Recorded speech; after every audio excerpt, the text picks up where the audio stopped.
आशा करता हूँ कि आप सब बहुत अच्छे होंगे। मेरा नाम है विवेकानंद मौर्य, स्टडिंग इंग्लिश 2.5 में आपका बहुत बहुत स्वागत है। Dear student, this is the 17th video lecture of English grammar and today we are going to discuss about what is the complex sentence of past perfect tense. आज डिस्कस करेंगे कि past perfect tense के जो complex sentence होते हैं वो क्या होते हैं। लेकिन इससे पहले मैं इतना बता दूं कि इसके जस्ट पिछले वीडियो में पास्ट परफेक्ट टेंस का जो बेसिक रूल्स है उसको हमने डिस्कस किया था। यदि आप उस वीडियो लेक्चर को देखें और इसको जरा सा भी स्किप कर रहे हैं तो डेफिनेटली आप बहुत ज़्यादा मिस्टेक करेंगे, क्योंकि जो पास्ट परफेक्ट टेंस है वो पूरा ही एक्सेप्शन और डाउट से भरा हुआ है। आज हम कुछ ऐसे सेंटेंसेस को डिस्कस करेंगे जो देखने में तो ऐसा लगता है कि इनका ट्रांसलेशन पास्ट परफेक्ट में होना चाहिए, बट उनको किसी दूसरे रूल से ही ट्रांसलेट किया जाता है।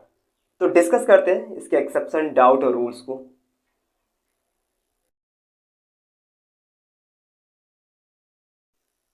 आप देख पा रहे हैं यहाँ दो सेंटेंस गिवन है। एक दिया है आपने क्या देखा था और दूसरा है मैंने क्या किया था।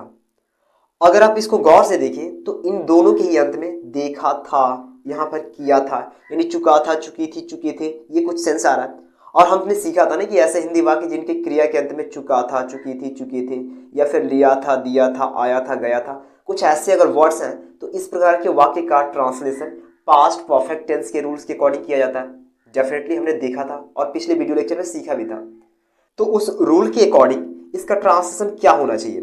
आप देख पा रहे हैं बीच में आया है क्या, यानी लगा है व्हाट, फिर हैड, सब्जेक्ट है यू, और सी का थर्ड फॉर्म होता है सीन, यानी व्हाट हैड यू सीन। ये ट्रांसलेशन होना चाहिए। लेकिन मैं बताऊं कि इसका एग्जैक्ट ट्रांसलेशन ये होगा, व्हाट डिड यू सी। अब फिर कंफ्यूज हो जाएंगे आप कि ये क्यों हो रहा है, ये पास्ट एंड डेफिनेट में इसका ट्रांसलेशन क्यों किया जा रहा है। यही डाउट है और आज इसको क्लियर करना है। अगला है मैंने क्या किया था, ये भी WH टाइप इंटरोगेटिव का ही सेंटेंस है। और आप देख पा रहे हैं क्या की अंग्रेजी पहले लिखी गई है व्हाट, फिर हैड, ये हेल्पिंग वर्ब है, सब्जेक्ट है आई, डू का थर्ड फॉर्म होता है डन, तो व्हाट हैड आई डन। लेकिन इसका भी translation what did I, extremely sorry यहाँ सी नहीं होगा, डू होगा, आप इसको करेक्ट कर लें, व्हाट डिड आई डू। तो ये इसका ट्रांसलेशन पास्ट एंड डेफिनिट में क्यों किया जा रहा है, आइए जानते हैं इसको। तो रूल्स क्या है कि ये तो अंडरस्टूड है कि ये दोनों ही पास्ट के ही पार्ट है, past indefinite and past perfect. इनके आगे जो वर्ड यूज हुआ है पास्ट, ये अपने आप में ये शो करता है कि जो भी एक्शन हो रहा है इस टेंस में, जो भी एक्शन हो रहा है वो तो पास्ट में हो गया है, वो पहले ही खत्म हो गया, यानी वो पास्ट बन चुका है। तो फिर इनको दो बनाने की जरूरत क्यों है, इनको एक ही में शिफ्ट कर दिए होते, या तो ट्रांसलेशन पास्ट इंडेफिनिट में होता, नहीं तो पास्ट परफेक्ट में होता। इसी को मेन यही है कि इसको अगर हम समझ जाए तो शायद ये सारा डाउट क्लियर हो जाएगा। इनके पीछे की जो स्टोरी है कि इसको पास्ट इंडेफिनिट में करेंगे या इसको पास्ट परफेक्ट में करेंगे। जैसे मैं दो एग्जांपल लूं, पहले कि मैंने कार्य कर लिया था, और मैं दूसरा सेंटेंस बोलूं कि मैंने पहले ये कार्य कर लिया था। आप अगर दोनों सेंटेंस को गौर करें तो दोनों ही पास्ट में ही हो रहे हैं। मैंने ये कार्य कर लिया था, ये भी पास्ट है, मैंने पहले ही ये कार्य कर लिया था, ये भी पास्ट है। लेकिन इन दोनों में भी बहुत बड़ा अंतर है, एक अभी रिसेंट में हुआ है जबकि दूसरा कुछ देर हो गए, पास्ट तो भी है लेकिन वो पास्ट से भी पास्ट है। तो जो पास्ट से भी पास्ट होता है ऐसे सेंटेंस का ट्रांसलेशन पास्ट परफेक्ट में किया जाता है, जबकि जो रिसेंट में हो रहा है वैसे सेंटेंस का ट्रांसलेशन पास्ट इंडेफिनिट में किया जाता है। तो इसमें आपको सेंस भी देखना पड़ेगा और सेंस के अकॉर्डिंग ही जो देख पा रहे हैं इसका ट्रांसलेशन पास्ट इंडेफिनिट में हुआ इन दोनों का। तो आप इसको गौर करें, हालांकि ये सब चीजें प्रैक्टिस से आएगी, तो आप इस पर प्रैक्टिस करेंगे तो सारे डाउट्स क्लियर हो जाएंगे और आने वाले वीडियो लेक्चर्स में हम और भी एक्सेप्शन देखेंगे इस पर। तो ये माइनर सा डिफरेंस है कि जो पास्ट में हो रहा है और रिसेंटली हो रहा है, अभी अभी जस्ट हुआ है, यानी वो रिसेंट में अगर है तो आप उसका ट्रांसलेशन पास्ट इंडेफिनिट में करें। लेकिन अगर वो पास्ट से भी पास्ट है, जैसे मैं पहले ये कर चुका था या उस दिन मैं ये कर लिया था, तो आप देख पा रहे हैं काफी फास्ट हो गया, वो भूतकाल में तो है लेकिन और भी ज्यादा वो पास्ट में है। तो ऐसे सेंटेंस को हम पास्ट परफेक्ट टेंस में बदलेंगे। लेकिन जो रिसेंट में हो रहा है ऐसे वाक्य का ट्रांसलेशन पास्ट इंडेफिनिट में ही किया जाता है। तो कुल मिला के आप इतना समझे कि अगर सेंटेंस में ऑलरेडी जिसको पहले से कहते हैं, या बाय द एंड ऑफ जिसको अंत तक कहते हैं, या बाय द एज ऑफ उस उम्र तक, या फिर बाय द टाइम ऑफ उस समय तक, अगर ऐसे कुछ वर्ड्स आते हैं तो ही इनका ट्रांसलेशन आप पास्ट परफेक्ट में करें। अदरवाइज जितने जो इस टाइप के सेंटेंस हैं इन सभी का ट्रांसलेशन आप पास्ट इंडेफिनिट में ही करें। तो इस रूल्स को आप देख लें कि अगर ये वर्ड्स आते हैं तो इनका ट्रांसलेशन पास्ट परफेक्ट में होगा, या फिर उसमें कंडीशन दिया है कि मेरे आने से पहले वो जा चुका था, मेरे खाना खाने से पहले वो खाना खा चुका था। कुछ ऐसे सेंटेंसेस जिनमें कंडीशन आए या फिर ये वर्ड्स आए जिससे एक सेंस निकल सके कि ये जो काम हुआ है, जो वर्क हुआ है, ये पास्ट से भी पास्ट में है, तो ही इनका ट्रांसलेशन पास्ट परफेक्ट में होगा, अदरवाइज पास्ट परफेक्ट में नहीं होगा। इनको पास्ट इंडेफिनिट में ट्रांसलेट करेंगे। तो ये एक छोटा सा एक्सेप्शन और रूल था। आई होप कि आप सीखे होंगे। यदि इसके बाद भी कोई डाउट है तो हम आने वाले वीडियो लेक्चर्स में इसको कवर कर देंगे। आगे बढ़ते हैं। आप देख पा रहे हैं, अब हम स्टार्ट करते हैं कॉम्प्लेक्स सेंटेंस को। वो तो एक्सेप्शन था इसका कि अगर कुछ ऐसे सेंटेंसेस आ रहे हैं तो इनके एक्चुअल में ट्रांसलेशन कैसे किया जाता है। अब मैं बता दूं कि पास्ट परफेक्ट टेंस में सिर्फ कॉम्प्लेक्स सेंटेंस ही आते हैं, कुछ एक आध सेंटेंसेस आ जाते हैं, अभी जैसे हमने पिछले स्लाइड में देखा था। अगर इसमें मैक्सिमम जो सेंटेंसेस आते हैं वो कॉम्प्लेक्स सेंटेंस के फॉर्म में ही आते हैं, और इनको ट्रांसलेट करने का इनका अलग स्ट्रक्चर है, उसको डिटेल में देखते हैं। लेकिन इससे पहले जानने की जरा एक कॉम्प्लेक्स सेंटेंस होता क्या है, तो आप देख पा रहे हैं इसकी डेफिनेशन गिवन है यहाँ पर कि complex sentence is the sentence which has a independent clause and at least one dependent clause. यानी अगर हिंदी में देखें तो वैसे वाक्य जिनमें कम से कम एक डिपेंडेंट क्लॉज हो और एक इंडिपेंडेंट क्लॉज हो, तो ऐसे वाक्य को हम कॉम्प्लेक्स सेंटेंस कह सकते हैं। ये क्या होता है डिपेंडेंट और इंडिपेंडेंट क्लॉज, एक एग्जांपल से देखते हैं। आप देख पा रहे हैं सेंटेंस दिया है कि मेरे स्टेशन पहुंचने से पहले ट्रेन जा चुकी थी। इस पूरे सेंटेंस में दो क्लॉज दिख रहे हैं आपको, एक मेरे स्टेशन पहुंचने से पहले, दूसरा है ट्रेन जा चुकी थी। अब अगर दोनों सेंटेंसेस को आप गौर करें तो इसमें एक डिपेंडेंट क्लॉज है, एक इंडिपेंडेंट क्लॉज है। कैसे कि जैसे मैं बोलूं कि मेरे स्टेशन पहुंचने से पहले और मैं बोल के चुप हो जाऊं, तो क्या मेरे वर्ड्स का एक मीनिंग निकलेगा कि मैं क्या कहना चाह रहा था? डेफिनेटली सुनने वाला एक क्वेश्चन करेगा कि तो या आगे बताओ, तो इसका कोई मीनिंग नहीं निकल पाएगा एग्जैक्ट। जबकि मैं बोलूं कि ट्रेन जा चुकी थी, हाँ ट्रेन जा चुकी थी, इसका एक कंप्लीट मीनिंग निकल पा रहा है। तो ये एक इंडिपेंडेंट क्लॉज है, जबकि ये डिपेंडेंट क्लॉज है। तो कॉम्प्लेक्स सेंटेंस किसी डिपेंडेंट या इंडिपेंडेंट क्लॉज को मिलाकर ही बनता है, एटलीस्ट वन होना चाहिए उसमें। तो ये रहा कॉम्प्लेक्स सेंटेंस की कुछ डेफिनेशन। अब पहचान देख लेते हैं कि ये कॉम्प्लेक्स सेंटेंस, तो इसका ये तो जनरली सबके लिए इसकी परिभाषा थी। स्पेशली पास्ट परफेक्ट टेंस के लिए जो इनकी पहचान है, वो पहचान क्या है कि ऐसे वाक्य यानी ऐसे कॉम्प्लेक्स सेंटेंस जिनके क्रिया के अंत में या वाक्य के अंत में चुका था, चुकी थी, चुके थे, या फिर लिया था, दिया था, अगर ऐसे वर्ड्स आए और दोनों ही जो उसमें वर्क हो रहा है या दोनों जो क्लॉज है वो पास्ट टेंस में हो या पास्ट में ही समाप्त हो जाती हो, तो ऐसे वाक्य का ट्रांसलेशन पास्ट परफेक्ट के कॉम्प्लेक्स सेंटेंस के रूल्स के अकॉर्डिंग ही किया जाता है। अब रूल्स क्या है उसको डिस्कस करते हैं। अब देख पा रहे हैं इसका रूल्स यहां पर गिवन है। मैं इसको स्टेबल कर लूं, एक मिनट। यहां पर रूल्स गिवन है कि पास्ट परफेक्ट टेंस का प्रयोग सामान्यतः कॉम्प्लेक्स सेंटेंस में किया जाता है। अभी हमने डिस्कस कर ही लिया कि जितने भी पास्ट परफेक्ट में जितने भी सेंटेंसेस आते हैं 95% सेंटेंसेस सिर्फ और सिर्फ कॉम्प्लेक्स सेंटेंस होते हैं, जबकि 5% में एक्सेप्शन में निकल जाते हैं, अभी जो हमने पिछले स्लाइड में देखा था। अब वीडियो के एंड हो जाने के बाद उसको एक बार और समझने का प्रयास कीजिएगा। आगे देखते हैं। और इसमें गिवन है कि जब दो घटनाएं पास्ट टेंस में घटित हो और उनके बीच एक रिलेशन हो, एक संबंध हो, अर्थात एक कार्य समाप्त होने के बाद दूसरा कार्य प्रारंभ होता हो, तो ऐसे वाक्य का ट्रांसलेशन और उनके अंत में आप उसको भूलिएगा नहीं जो इसका पहचान दिया था कि उसके अंत में अगर चुका था, चुकी थी, चुके थे वो, तो ऐसे वाक्य का ट्रांसलेशन इसके अंतर्गत किया जाता है। अब रूल्स क्या है, एक एग्जांपल यहां गिवन है, उसके बाद रूल्स को देखते हैं। एग्जांपल दिया है, मेरे आने के पहले वो विद्यालय चला गया था। आप देख पा रहे हैं यहाँ पर दो क्लॉज है, मेरे आने के पहले वो विद्यालय चला गया था, यानी एक क्लॉज दूसरे क्लॉज पर डिपेंड है और आपस में एक रिलेशन है, यानी एक काम पहले हो रहा है उसके बाद दूसरा कार्य प्रारंभ हो रहा है। तो ये इस प्रकार के सेंटेंसेस इसमें आते हैं। रूल्स दिया यहां पर कि जो कार्य पहले समाप्त होता है उसे प्रिंसिपल क्लॉज कहते हैं, जिसका ट्रांसलेशन पास्ट परफेक्ट टेंस में होता है। यानी जो कार्य दो वर्क होंगे उसमें जो भी कॉम्प्लेक्स सेंटेंस होगा, तो जो पहले समाप्त होगा उसका ट्रांसलेशन हम पास्ट परफेक्ट टेंस में करेंगे और उससे ही प्रिंसिपल क्लॉज कहा जाता है। जबकि जो कार्य बाद में समाप्त होता है उसे सबऑर्डिनेट क्लॉज कहते हैं और उसका ट्रांसलेशन पास्ट इंडेफिनिट में करेंगे। यानी जो पहले समाप्त होगा उसको प्रिंसिपल क्लॉज कहेंगे, ट्रांसलेशन होगा पास्ट परफेक्ट में। जो वर्क बाद में होगा यानी बाद में जो कार्य समाप्त होगा उसका ट्रांसलेशन होगा पास्ट इंडेफिनिट में, उसे सबऑर्डिनेट क्लॉज कहेंगे। कॉम्प्लेक्स सेंटेंस का जो सेकंड रूल है उसको एक एग्जाम्पल के थ्रू समझते हैं। हालांकि यहाँ गिवन है, लेकिन अभी एग्जाम्पल से ये बेहतर तरीके से समझ में आएगा। आप देख पा रहे हैं 2 एग्जाम्पल गिवन है यहाँ पर। एक है मेरे आने के पहले वह विद्यालय जा चुका था, दूसरा है मेरे आने के बाद वो विद्यालय गया था। दोनों में माइनर से डिफरेंस है। इसमें पहले शब्द आया है, इसमें बाद शब्द आया है। ये दोनों कंजंक्शन है।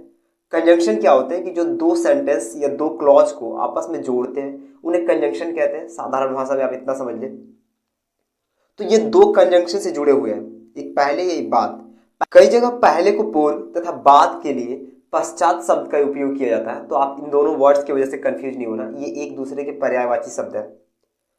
तो रूल्स क्या है कि इनके ये दोनों ही जो कंजंक्शन आ रहे हैं, इनके बाद वाला जो क्लॉज होगा या सेंटेंस होगा उसी का ट्रांसलेशन हम पहले करते हैं। अब मैं फिर रिपीट कर दूं कि इनके बाद जो भी सेंटेंस या क्लॉज आएगा उन्हीं का ट्रांसलेशन हम पहले करेंगे। अब वो चाहे जो भी क्लॉज में हो, वो क्लॉज तो हमने डिस्कस कर लिया कि जो कार्य पहले समाप्त होता है उन्हें हम प्रिंसिपल क्लॉज कहते हैं, जो बाद में समाप्त होता है उसको सबऑर्डिनेट क्लॉज कहते हैं। प्रिंसिपल क्लॉज का ट्रांसलेशन पास्ट परफेक्ट टेंस में किया जाता है, जबकि सबऑर्डिनेट क्लॉज का ट्रांसलेशन पास्ट इंडेफिनिट टेंस में किया जाता है। ये हमने देख लिया। केवल यही 2 रूल्स है। यदि इनको बढ़िया समझ लिए तो फिर इसे समझना आसान हो जाएगा। अब इनके ट्रांसलेशन को देखते हैं। अगर सेंटेंस को दोबारा हम देखें, मेरे आने के पहले वह विद्यालय जा चुका था। अब जरा इसमें आप फाइंड आउट करें कि कौन सा प्रिंसिपल क्लॉज होगा, कौन सा सबऑर्डिनेट होगा, यानी कौन सा कार्य पहले हो रहा है, कौन बाद में हो रहा है। तो मेरे आने के पहले यानी जो सब्जेक्ट है मेरे, इसके आने के पहले ही वो विद्यालय जा चुका था। वो कोई सब्जेक्ट है, वो विद्यालय जा चुका था, यानी आप देख पा रहे हैं ये वाला वर्क पहले हो रहा है और ये इसके जस्ट बाद हो रहा है। यानी जो पहले होता है उसको हम प्रिंसिपल क्लॉज कहते हैं, जो बाद में होता है उसको सबऑर्डिनेट क्लॉज कहते हैं। तो ये प्रिंसिपल क्लॉज है, ये सबऑर्डिनेट क्लॉज। ट्रांसलेशन क्या होगा, यानी प्रिंसिपल क्लॉज को हम पास्ट परफेक्ट टेंस में ट्रांसलेट करते हैं, जबकि सबऑर्डिनेट क्लॉज को पास्ट इंडेफिनिट में। तो ये तो पहला रूल कंप्लीट हो गया। दूसरा रूल क्या है कि इनके बाद ये जो पहले शब्द आ रहा है इसके बाद वाले ही सेंटेंस या क्लॉज को हम पहले ट्रांसलेट करेंगे। तो करते हैं ट्रांसलेशन। ये प्रिंसिपल क्लॉज था तो ट्रांसलेशन होगा पास्ट परफेक्ट टेंस में। अब देख पा रहे हैं यहाँ की बने, इसका यहाँ ट्रांसलेशन दिया है, ही हैड गॉन, वो जा चुका था, बिफोर पहले, आई केम यानी मेरे आने के। आप देख पा रहे हैं इनका ट्रांसलेशन पास्ट परफेक्ट में हुआ है, इसको पास्ट इंडेफिनिट में। अगर ट्रांसलेशन में आपको कोई प्रॉब्लम है तो पास्ट परफेक्ट और पास्ट इंडेफिनिट इन दोनों पर मेरे सेपरेट वीडियो लेक्चर है, आप उसको कंप्लीटली वॉच करें, तब शायद इसको बेहतर तरीके से समझ पाएंगे। आगे हम देखते हैं जो इसका दूसरा सेंटेंस था, मेरे आने के बाद वह विद्यालय गया था। अब फिर आप देखिए यहाँ पर कि यहाँ कौन सा कार्य पहले हो रहा है, पहले मैं आ रहा हूं या पहले वो विद्यालय जा रहा है। मेरे आने के बाद वो विद्यालय गया था, यानी ये वाला कार्य इसमें पहले हो रहा है और ये बाद में हो रहा है। तो आप देख पा रहे हैं यहाँ पर ये प्रिंसिपल क्लॉज हो गया, ये सबऑर्डिनेट क्लॉज हो गया। ट्रांसलेशन का रूल वही है कि प्रिंसिपल क्लॉज को पास्ट परफेक्ट टेंस में, जबकि सबऑर्डिनेट क्लॉज को पास्ट इंडेफिनिट में ट्रांसलेट करते हैं। और दूसरा रूल क्या है कि इसके बाद वाले सेंटेंस का ही ट्रांसलेशन हम पहले करेंगे। तो करते हैं। सबऑर्डिनेट क्लॉज है तो ट्रांसलेशन होगा पास्ट इंडेफिनिट में। आप देख पा रहे हैं he went to school after I had come, ये प्रिंसिपल था तो इसका ट्रांसलेशन हुआ पास्ट परफेक्ट में। ये सबऑर्डिनेट था तो इसका ट्रांसलेशन हुआ पास्ट इंडेफिनिट में। तो ये अफर्मेटिव का कुछ रूल्स रहा। एक सेंटेंस यहाँ पर निगेटिव का भी दिया है, हालांकि निगेटिव वाले सेंटेंसेस थोड़ी सी कंफ्यूज जरूर करते हैं, क्योंकि इसमें हमको ये फाइंड करने में थोड़ी सी प्रॉब्लम होती है कि कौन सा कार्य पहले हो रहा है, कौन सा बाद हो रहा है। लेकिन एक ट्रिक के थ्रू इसको देखेंगे हम। एग्जाम्पल दिया है कि आपके आने के पहले मैं घर नहीं गया था। यहाँ पर थोड़ा सा कंफ्यूजन जरूर क्रिएट हो सकता है, क्योंकि यहाँ पर कंफर्म नहीं हो पा रहा है कि कौन सा वर्क पहले हो रहा है, कौन सा बाद में हो रहा है। तो एक अज्यूम करते हैं हम, यहाँ से नहीं को 2 मिनट के लिए रिमूव कर देते हैं। 2 मिनट के लिए आप अगर इसको साइड कर दें तो सेंटेंस होगा आपके आने से पहले मैं घर गया था। अब आप कंफर्म कर पाओ कि कौन सा कार्य पहले हो रहा है, पहले आप आ रहे हो या फिर मैं पहले घर जा रहा हूँ। तो आपके आने से पहले मैं घर गया था यानी मैं पहले जा रहा हूँ, तो ये वाला वाक्य प्रिंसिपल क्लॉज होगा और ये सबऑर्डिनेट होगा। अब रूल्स तो हमें पता ही है कि प्रिंसिपल क्लॉज का ट्रांसलेशन पास्ट परफेक्ट टेंस के रूल्स के अकॉर्डिंग, जबकि सबऑर्डिनेट क्लॉज का ट्रांसलेशन पास्ट इंडेफिनिट में करेंगे। और दूसरा रूल भी हमें पता है कि पहले या फिर बाद वाले शब्द के जो बाद वाला क्लॉज है उसी का ट्रांसलेशन पहले किया जाता है। तो आप देख पा रहे हैं प्रिंसिपल क्लॉज है, ट्रांसलेशन होगा पास्ट परफेक्ट में, तो I had not gone to home before you came. Came come का सेकेंड फॉर्म है, आप देख पा रहे हैं इसका ट्रांसलेशन पास्ट इंडेफिनिट के रूल के अकॉर्डिंग हुआ है। दूसरा एग्जाम्पल है, आपके आने के बाद मैं घर नहीं गया था। सेम वर्क यहां करें, नहीं को 2 मिनट के लिए अज्यूम करें कि नहीं दिया है। ट्रांसलेशन क्या होगा, आपके आने के बाद मैं घर गया था, यानी इसमें आप पहले आ रहे हो तब मैं घर जा रहा हूं, यानी ये वर्क प्रिंसिपल क्लॉज में हो जा रहा है ये वाला, और ये सबऑर्डिनेट में हो जा रहा है। ट्रांसलेशन क्या होगा, मैं घर नहीं गया था, I did not go to home. दूसरा रूल अप्लाई हुआ है कि बाद या पहले के बाद वाले सेंटेंस को ही हम पहले ट्रांसलेट करते हैं। तो दिया है I did not go to home after you had come. Come का थर्ड फॉर्म भी कम ही होता है। एक आखिरी एग्जाम्पल है, उसको भी समझ लेते हैं। दिया है क्या आपके स्टेशन पहुंचने से पहले ट्रेन जा चुकी थी।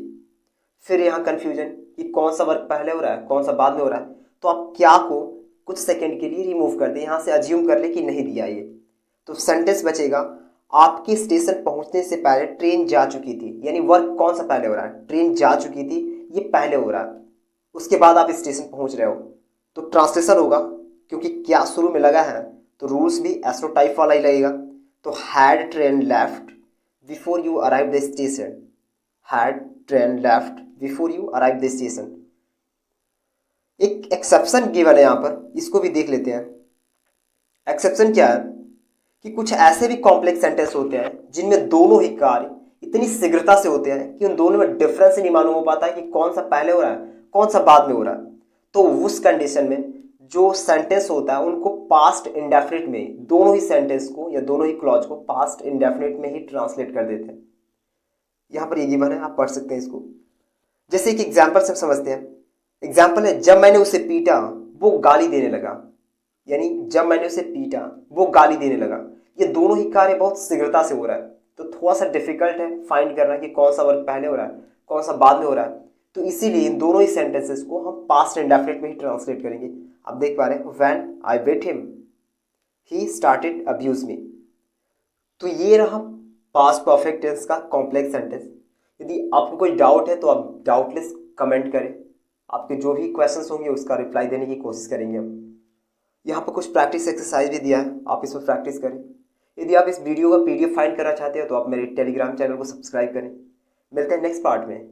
Signing off.